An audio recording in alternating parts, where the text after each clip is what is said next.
He's like the funniest cuddly bear. Like so, God, so cuddly. Guys, all right, guys, you guys ready for your feature for the evening? All right, this guy's performed everywhere. I see him everywhere. He's also a new face local. It's taken off in Springs and Denver. Please get up for the very funny Marcus Benjamin, everyone. Marcus Benjamin.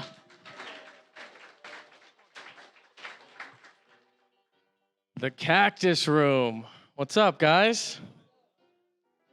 All right. Believable. He was talking about weed. I'm assuming you guys all smoke weed, right? This is where I go to buy it. What's going on? This is where the deals are at. I'm weird though. I'm not social when I smoke weed, you know, makes you paranoid and all that stuff, but I kind of like the paranoia, you know? I'm weird. I get high and watch serial killer documentaries. I just like being paranoid. It's my fetish. And I always have this horrible thought. I know I shouldn't think this way. I get real high. I watch the whole thing. I get all the way to the end. And I'm like, man, I'd be so good at murdering.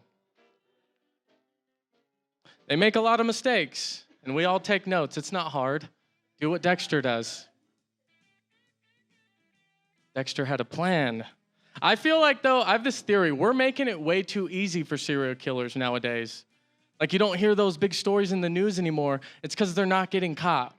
We're all sheep in this technological age. We all upload our locations on social media willingly. At the Cactus Room, bing. Just left my house unlocked, bing. You get into Ubers with strangers. I signed up to drive for Uber. They hired me that day. Doubt they did a background check. They don't know me, idiots. I feel like Uber should just be an infomercial for serial killers. Some guy in a leather jacket comes out aggressively like, hey, are you tired of chasing down and tackling your victims?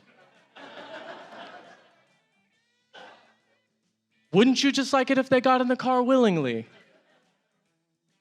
Stop paying for chloroform in rags.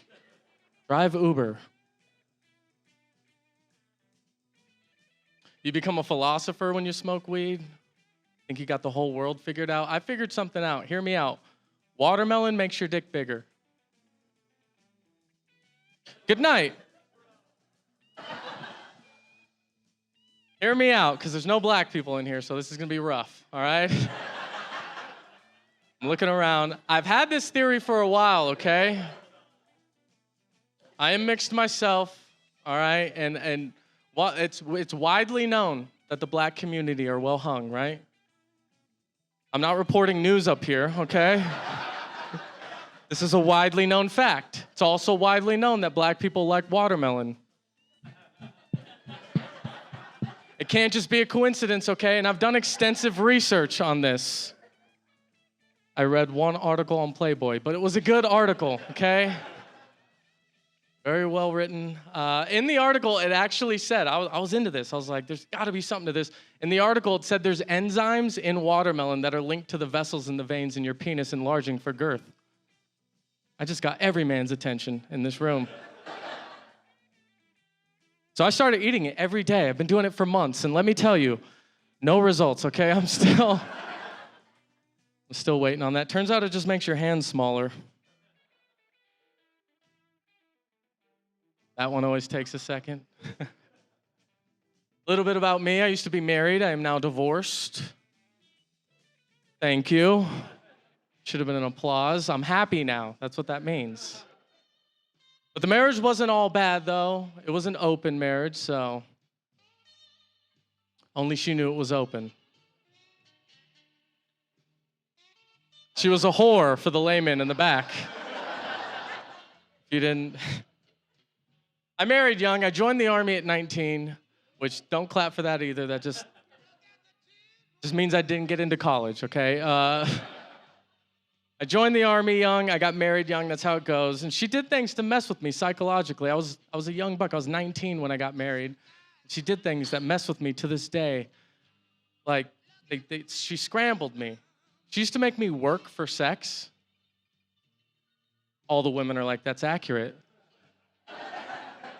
See why this guy's complaining.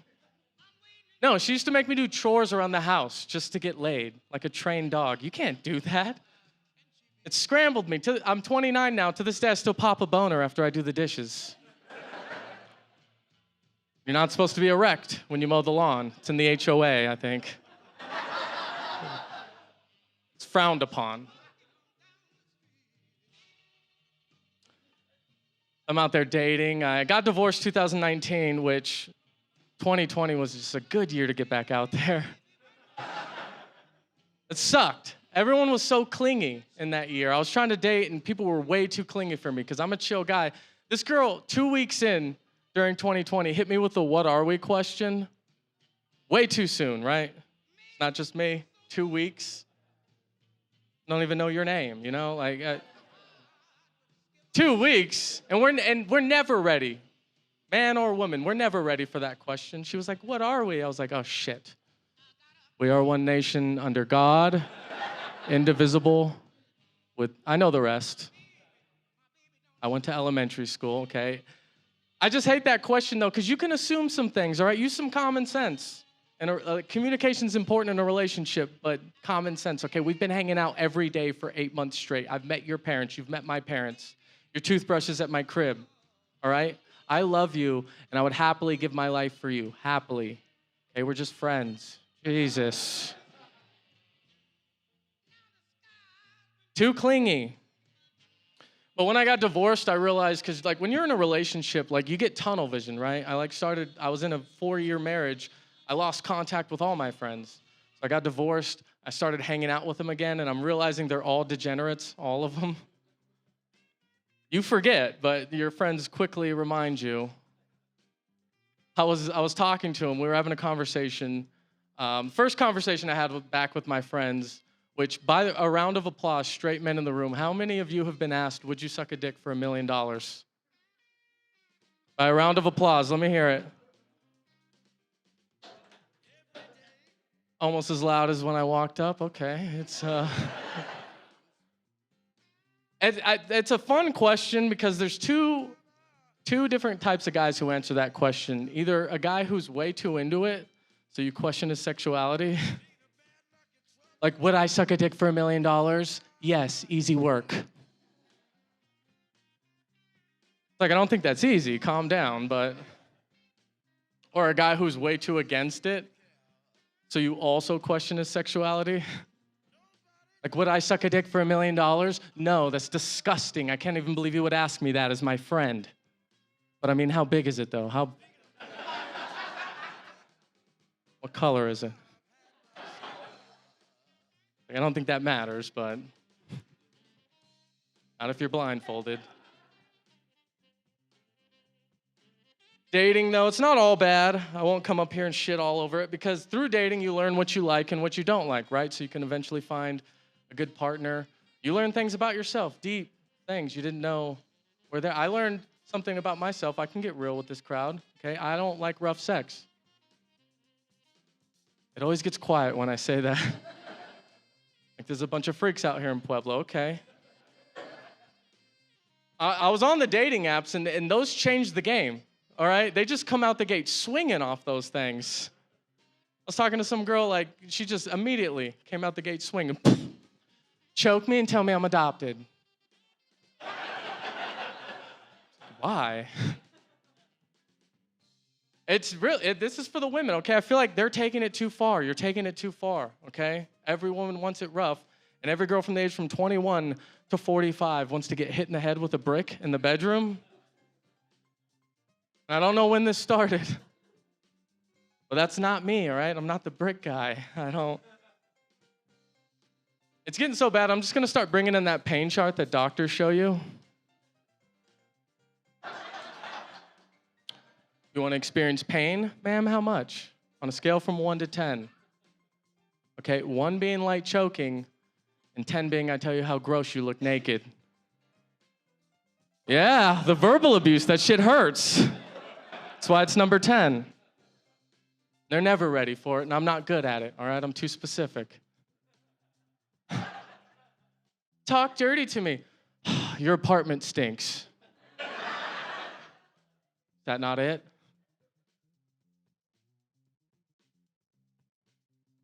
Make some noise if you have a dog, if you're a dog lover. Good, good. Some crowds are quiet, and I want to end the show right there. Bunch of psychopaths. What kind of dog do you have? Yeah. Oh, well, I meant you both clap. What kind of dog do you have? A pug? I'm talking to everybody. A pug? Those are fun.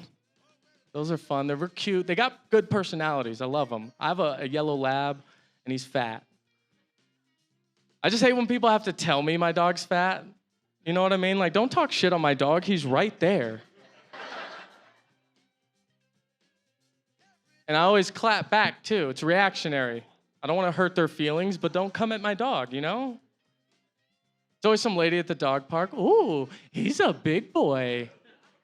He's a big boy. And I'm like, well, he's 200 pounds less than you, so... We don't use those words around him. He's a rescue, all right? The vet was on one, too. He came at me, and I had to get... Actually, the vet was like, sir, your dog is clinically obese. And I was like, well, you're clinically not even a real doctor, so... Just me and my 600-pound lab. It's not real. Buddy, that's his name. I registered him as an emotional support animal. You guys hip to that scam? It's a good scam if you want to take them on flights, all right? People hate it, but I was going to Hawaii. It's a 6-hour flight. I didn't want to stick him under there with the luggage. Sad. And he doesn't fit. I bought him a ticket, all right, and I did the scam. I figured out that scam only works if your dog is well-trained. Buddy started off our day taking a shit in Terminal 3.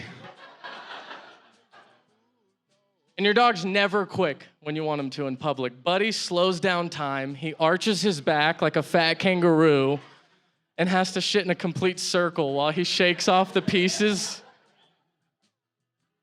I'm sorry, Dad. It's like he needs the emotional support. He has diarrhea most days. Sorry about your luggage. But I have another dog. I found him at the Grand Canyon, actually, on my way here. And I don't say rescue, because that's always a stretch, right? I didn't take out any guards and save him. I found him, all right? I probably stole him. He bit me a lot. I had to shove him into my... It's never cute. Girls are like, oh, you found a dog? And I'm like, yeah, he bit me. He tried to escape. But I got him to the vet. You know, coyotes were just going to pick him off out there. I was like, not on my watch. I picked him up. I get here. I take him to the vet. All I wanted to know was how old this dog is, right? I don't know how to check age. I didn't know how veterinarians check dogs' ages. Did you guys? This vet just walks up and grabs my dog's testicles. He was doing that old man lip thing like he could taste them. Yeah, he's about 2 or 3. I was like, that's it? You don't draw blood or call Maury? You just violate my dog? I was like, all right, doctor, how old am I?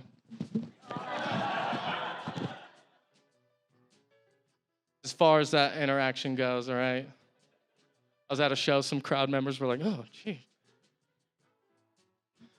Give you guys one more before I get out of here. I bet some of you have been wondering what my ethnicity is. Don't get tight now, all right? I've been up here for a minute. You can make some guesses. Sir, what did you think? German? I have never got that before. Usually people say Middle Eastern, Ukrainian. I've gotten Asian. I've never gotten that either, sir. I like your style, though. Because some guys get all weird and they're just like, human, I have a job. I'm like, it's cool, I'm mixed. And I know it's confusing. I'm a good mix. I'm black, Mexican, and Irish. Yeah, it's a good mix. I realize I look like none of those things. I look like a gay terrorist. It's what someone screamed at me in traffic. You ever heard a joke so good about yourself you just take it on the chin? I was like, yeah. And I hang out with professional comedians. One of them before a show last weekend told me I dressed like the coolest skateboarder in Saudi Arabia. What do you say to that? I was like, no doubt. No doubt. They have to think outside the box because I'm mixed. And every time I ask a crowd member what my ethnicity is, I want them to say black. I'm half black. That community doesn't accept me. I have a black dad. I have black friends. No one ever sees me for black. I can't dance. They bring that up a lot. That hurts. They never see it. Even in my dating life, I met this girl on Tinder. Long story short, she takes me to a country bar. Not my style. But I'll learn how to two-step if that gets me laid, right? Just 2 steps. Wrong, there's a lot more steps. I learned that the hard way. But I went to the bathroom. You know, I was buying her drinks, was dancing. I go to the bathroom, and something happens to me that happens to men all across America.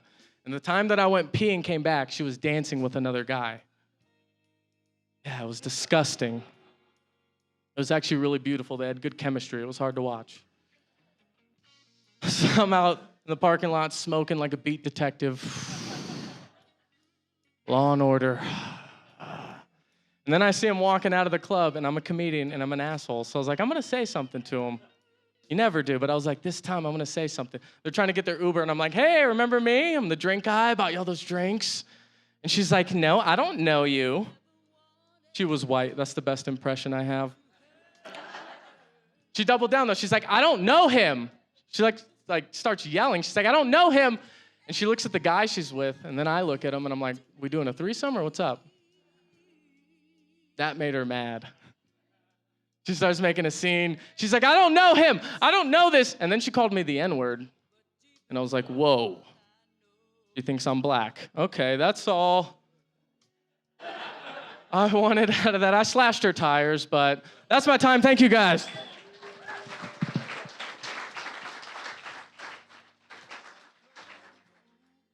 Guys, keep it going for Marcus Benjamin, huh? There we go.